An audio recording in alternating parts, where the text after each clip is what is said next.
Nul ne tiendra devant toi tant que tu vivras. Je serai avec toi comme j'ai été avec Moïse. Je ne te délaisserai point, je ne t'abandonnerai point. Fortifie-toi et prends courage, car c'est toi qui mettras ce peuple en possession du pays que j'ai juré à leur père de leur donner. Fortifie-toi seulement et aie bon courage en agissant fidèlement selon toute la loi de Moïse, mon serviteur t'a prescrite.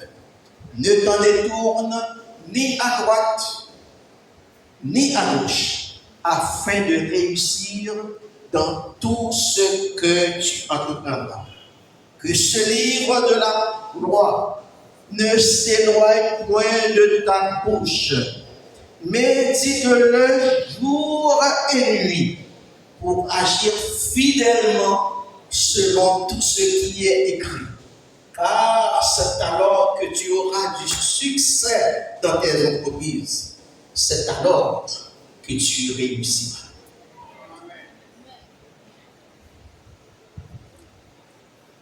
Et maintenant, voici pour vous le message de l'apôtre Pierre relativement au devoir des pasteurs.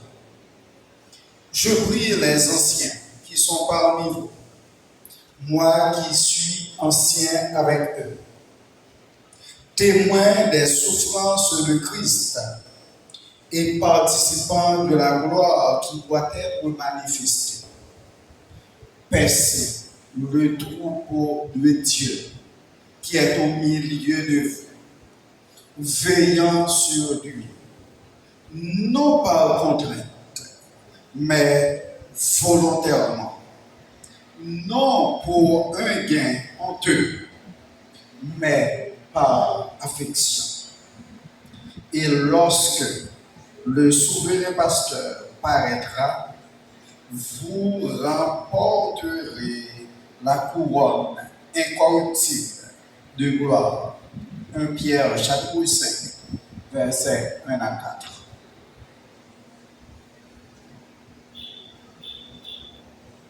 J'ai anticipé et honorable membre du comité exécutif en présence de Dieu et de cette auguste assemblée au sein de laquelle se trouvent vos parents, vos amis, les dirigeants des églises sœurs et des missions, sur les yeux et aux oreilles de la presse parlée, écrite et en ligne. Acceptez-vous ces charges de membres du comité exécutif de la Convention baptiste d'Haïti et déclarez-vous solennellement décidé à les suivre, peu importe les sacrifices qu'elles exigeraient. Oui, nous l'acceptons et le déclarons solennellement en comptant sur Dieu.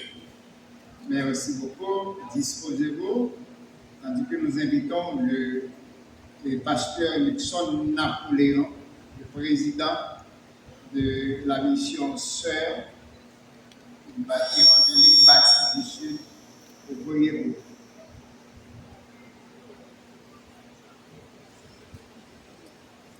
L'Assemblée est priée de nous joindre dans cette prière.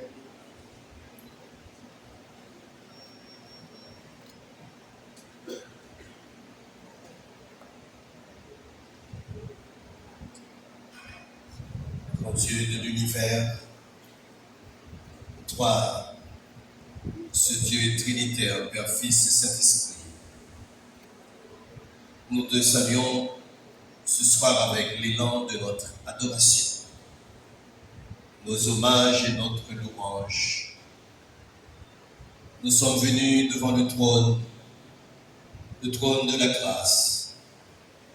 Nous accompagnons des hommes et une femme qui répondent de façon positive à ton appel.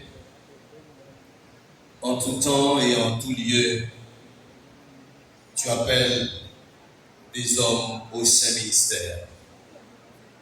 Et à l'instar du prophète Ésaïe, ces hommes répondent à ta vocation. Ils sont prêts à aller, à partir et à travailler. Nous te remercions, Seigneur, pour cette célébration de consécration. Nous les remettons à toi et à toi seul. Tu es le Dieu de l'appel et tu nous garantis que tu fais provision en faveur de ceux qui répondent de façon positive à ta voix. Seigneur, ils s'agenouillent devant le trône et ils viennent de dire oui, le oui de l'engagement, le oui de la consécration dans un contexte de crise aiguë, tant nationale qu'ecclésiale. Mais tu nous garantis de ta présence, tu nous commissionnes et tu nous dis, tu es avec nous tous les jours, jusqu'au grand matin de l'éternité. Que ce nouveau comité exécutif soit des serviteurs et servantes fidèles, intègres, qui proclament haut et fort tout le conseil de Dieu, qui surveillent ton Église comme des sous-bergers sous le regard bienveillant de notre Seigneur et Sauveur Jésus-Christ comme le grand, le bon et le divin berger. Qu'ils reçoivent de toi grâce, sagesse et intelligence pour conduire les affaires de cette belle œuvre pour ta gloire et pour ton honneur, pour la proclamation de l'Évangile et pour l'édification de ton peuple. Seigneur, ils ont besoin de toi. Ils ont besoin de ton regard, de ta puissance. Ton esprit en nous donne la garantie que tu nous accompagnes dans les combats de tous les jours. Nous sollicitons ta grâce en faveur de la Convention baptiste d'Haïti. Cette œuvre implantée pendant plusieurs décennies au cœur d'Haïti, que cette mission continue à répandre l'odeur de ta grâce, l'odeur de ton amour dans cette société morcelée, divisée, et que l'Évangile proclame Jésus-Christ comme le seul Seigneur, le seul Sauveur qui donne la vie qui se propage